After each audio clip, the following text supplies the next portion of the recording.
Actually start with the Georgia-Clemson game. Number 1, Georgia taking down number 14, Clemson, demolishing Clemson 34-3 in this game. So, Dalton, when we were looking at all the numbers that our data collectors put together from this game, what was like the one stat that really like told the story in your opinion in this game? Yeah, honestly, a lot of times this is going to come down to grading, but honestly, 3.9 yards per play for Clemson just sticks out to me. And watching the all-22 of Clemson's offense last night, and I hate to say this, but it just looks the same as it did last year. I just think overall it's just not – they just don't execute at a high enough level to beat a team like Georgia. And I know Georgia's got a great defense, right? They got stars at all 3 levels. They've got Michael Williams. They've got Smile Munden. They've got Malaki Starks. They got freshmen starting at corner at safety that are really good. But at the end of the day, this Clemson offense, they have to find something. And I know it's going to come down to eventually – folks at Clemson are going to start blaming Garrett Riley for it, but this is how they've looked since Trevor Lawrence left. And I know, again, it's against Georgia. They're going to look better against ACC competition, right, but it looks largely the same as it did last year, and it just stalled. And every time you felt like they had some sort of momentum. First play of the game, wide open guy in the flat. Klubnik misses him, right? There's other plays where we hit a big play, but somebody lined up wrong. Illegal formation brings it back. Sometimes my offensive lineman missed somebody. Sometimes a receiver drops a ball. They just have this thing where they just don't consistently have 11 guys that execute on offense at the same time. And it's a problem when you consider Clemson's still good. Their defense is still really good. Their defense does not play a bad game yesterday. They just ran out of gas. Yeah. They kept them in that game for as long as possible, but when your offense is just consistently not moving the ball and not finishing drives and not giving you any hope with points, that's a problem. And I think if we saw Clemson go 9-4 last year with their defense playing as well as they possibly could, it's hard not to think they're not looking at that again with the way their offense still looks. Yeah, it's really frightening as a Clemson fan, honestly, and this has been a problem in years past as well, man. Like I said, ever since Trevor Lawrence got drafted in the 2021 season, so last year was obviously that 2020 COVID season. Ever since then, man, the last 4 years now of Clemson football has been like, okay, I mean, yeah, DJ Uiagalelei, 5-star quarterback, didn't really pan out. Cade Klubnik now, 5-star quarterback, hasn't really panned out well either. It's just, and they're not bringing in transfers. That's another big thing too. It's like they're just not refusing to bring in transfers. Actually, I saw a stat yesterday. Since the portal era began, I believe 0 of their starters have been transfers that came in, and the only other schools that did that were military academies that quite literally can't bring in transfers, right? So it's pretty insane that they are just refusing to utilize the portal. And even Kirby Smart said it. Kirby Smart's like, yeah, I'm not a fan of the portal either, but you have to use it. Like, it's not, you can't just ignore it. And Dabo Swinney is ignoring it right now, and we're seeing the results. This is a program that 5 years ago was winning national titles, consistent top 5 team in the country, would never dream of losing by 31 points to any school, and now this is what's happening against Georgia, and they're still a top 15 team in the country. Clemson are top 20 probably right now, but it's rough, man. But my stat that tells the story, I want to go to Carson Beck, the angle here. So really a tale of two halves for Carson Beck in this game, because in the first half, he had a 55.7 passing grade, 15 of 19, 126 yards. Not bad stats at all. Only averaged a 4.1 yard average at the target, though. Was not pushing the ball downfield at all. And it made sense, right? Because that Clemson defense, you just mentioned it, really good defense. Don't want to risk it too much against them. Don't want to fall behind the 8 ball against them either. So taking it easy in the first half. In the second half, though, they really opened this offense up. He had a 73.4 passing grade, 8 of 14 for 152 yards, and he averaged 9.3 yards was averaged at the target. It's more than double what he averaged in the first half, man. So I really think that with that Clemson defense being on the field so much, because the Clemson offense couldn't get anything going, they started to gas out a little bit. And Carson Beck was like, all right, now's the time to strike. Now I could take advantage of them right now. So I don't really think he played bad in the first half. I think he was just biding his time, waiting for them to gas out. And then in the second half, that's when he really took advantage, and Georgia really pulled away in this game. Beck is the perfect quarterback to have when you're playing a game like that. I think what it is, he's so patient. Yeah. And one thing I was saying to you yesterday is he just does NFL quarterback things, right? It's like sometimes you have to take the game over, and you have to be the guy that has a 90 passing grade and carry your team and do all that. And sometimes you just have to not screw it up, right? And I think that's really what it comes down to is Carson Beck is not going to screw it up. His floor, we've talked about it, his floor is as high as any team in the country, right? And that floor, as opposed to we see a lot of quarterbacks play Clemson, and they try to press, and they're trying to break through the brick wall, and they're trying to throw the ball down the seams, and then they throw 3 or 4 interceptions, and it gets away from them because of turnovers, right? We've seen that way too many times when teams play Clemson. With Carson Beck, he's so patient to just let the pace of the game come to him, right? Let the reads come to him. And then when they find the halftime adjustments and they can start taking shots and taking the game over, then he'll do it. His sense of the pace of the game and game management, you can call guys game managers all you want. It's kind of a good thing to have at certain times, especially when you're playing a defense like Clemson. We're going to talk about it later, too, with Riley Leonard, because he did the same thing last night. But Beck is as good as anyone in the country at just understanding what type of game he's playing in and reacting to it. Yeah, absolutely. The passing grade tells the story, but also the fact, just look at the scoreboard, man. It was 6-0 at halftime, and then it was 34-3 at the final score. So all of a sudden you went from 6-0 to a 28-3 run in the second half. Like, they really opened this offense up and took advantage of them after that, man. So, yeah, Carson Beck, in our opinion, still the best quarterback in the country. There are other guys that looked really good yesterday that we'll talk about as well. But, man, he is, like you said, that pace of the game, man, he is a master of it. And just the timing, the accuracy, and just lets the game come to him, which is just a really, really good thing to have. And why Trevor Sickham actually texted us this in our college football group chat that we love going into. And he said, man, Beck is like a guaranteed top 8 to 12 pick. Like, maybe not a number 1 overall pick, but just like the floor is so high. There's no way he has a bad year this year that he's like, yeah, I can see this. He's pretty much a guaranteed lock to be a top 8 to 12 pick in this draft. So. Absolutely. You can just tell the guys in college that have an NFL mind.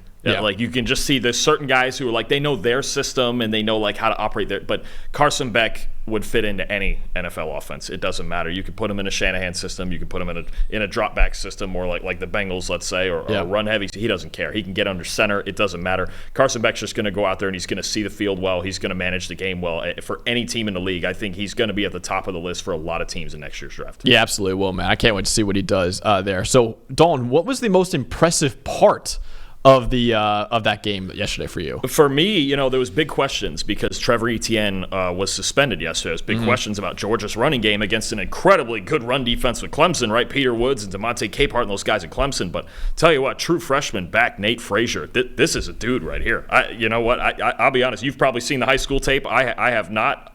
11 carries, 83 yards, a touchdown, 4 missed tackles on those 11 carries, and an 83.6 rushing grade. When they needed somebody at that position to step up, Nate Frazier did it in his first college game. I'm going to tell you something. Etienne's getting back next week, but Frazier brings a physical, hard-nosed presence to their running back room. And Georgia, I know that they're the running back factory. It's just not even fair what they're doing with these backs. But if they have another one and a kid this young, and they have another 2 or maybe even 3-headed monster in their running game with Branson Robinson, I mean, again, this is an offense looking for balance. I don't know that they have a number 1 type receiver. They're rotating 3 different guys at tight end, but if they've got the running game going behind this offensive line, this is a scary offense. And we saw how good they looked against the Clemson defense last night.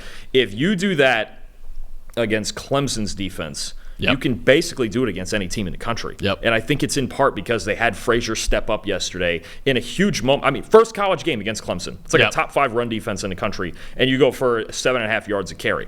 That's insane, and just one of a number of true freshmen that performed well yesterday. But I think Georgia's running game, all of a sudden the stock is way up for them with Etienne coming back and Frazier playing the way he did yesterday. The fact that Frazier's not even the number 1 back is that's scary. Scary when he was that productive yesterday and he was that good, man. So my most impressive, though, was Malaki Starks. And in particular, Dawn, Malaki Starks, when his season opener is in Mercedes-Benz Stadium, is like the best safety in the world, man. Because if you remember, 2 years ago, as a true freshman, they played in the same game, the Chick-fil-A kickoff game, I think it's called.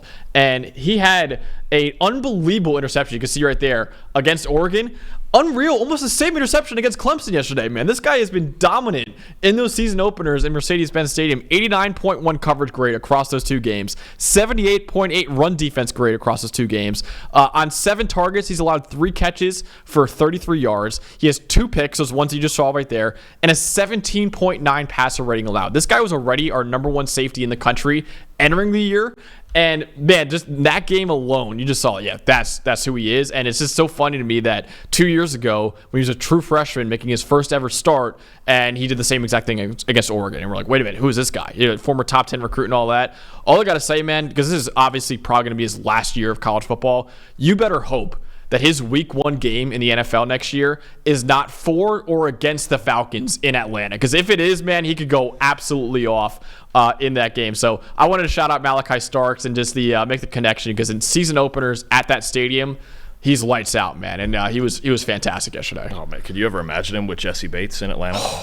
That'd be hot. I don't even know how you'd throw on him. I would never throw on him. No, I mean that would be just crazy. And there's a reason he was their best defensive player in this game, and he's going to be their best defensive player a lot of weeks. There are some scouts already saying he's a top 10 talent in next year's draft. It's nuts. Which is crazy for safety, dude. Yeah. Safeties that rarely go in the first round. And he's like, no, this guy's going in the first round. We are getting the renaissance this year on safeties and running backs, and next year too with safeties with Downs and Thieneman coming behind him. But this year you've just got Starks as the headliner. You've got safeties. It's coming back. It's not going to be. There's going to be at least one, if not two or three first-round safeties in next year's draft. Yeah. So Starks and Frazier both had elite performances yesterday. One guy who's not having an elite performance today, Dalton, is me, because I hyped this whole show up as the grade release show, and I forgot to release the freaking grades, man. We're working out the kinks. We're working out the kinks right now. We're gonna show the top 5 on each side for each team. So let's go with Georgia first, if we have that up. The top 5 on each side. Here's Georgia's top 5 on offense right there. We mentioned Frazier, Tate Ratledge, all-world guard, maybe the best guard in college football, of course. You mentioned Carson Beck in that 4th spot. Dylan Bell stepping up at receiver. I was really intrigued by Lawson Lucky. Yeah, too. he looked good, man. We talked all offseason about Ben Urasek and Oscar Dell, NFL prospects, and Urasek coming in from Stanford.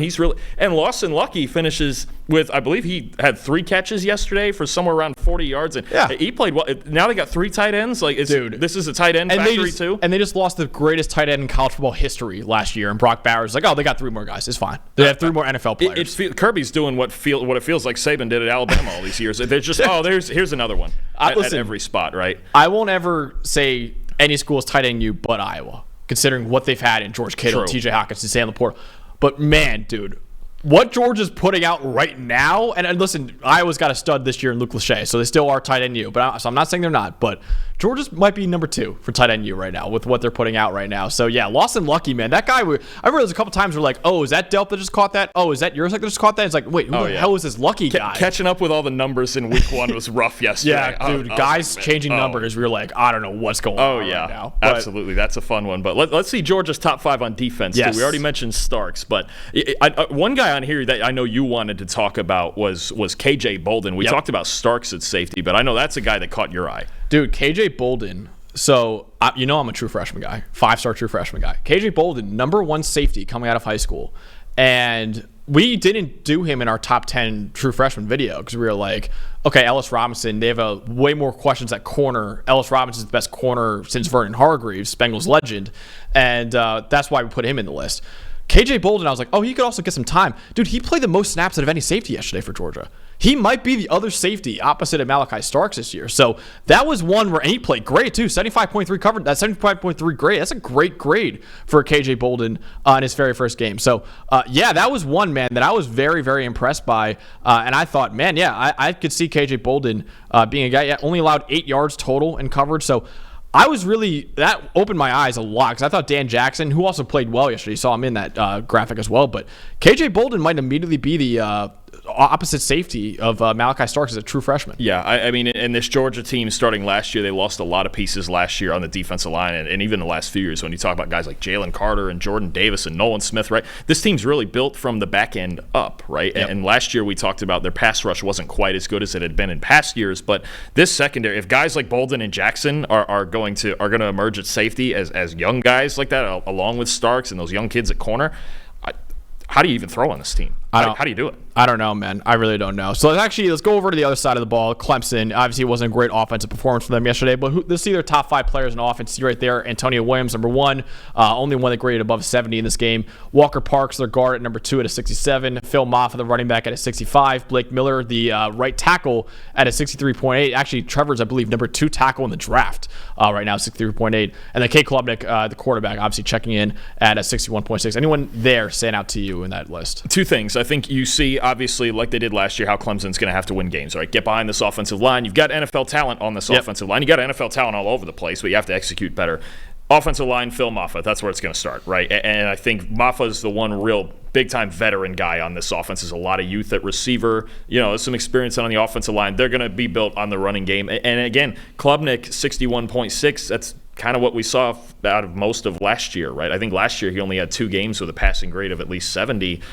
When is the jump? Is there a jump coming, or when is it coming for Klubnik? Because they have to level up just somewhere on this offense in terms of execution. Otherwise, they are going to be a 4 yards and a cloud of dust team, and that'll work some days when their defense is prime time, and the other days against teams like Georgia, it's not gonna. They need to level up somewhere on this offense, and I think that graphic really shows just all the way around.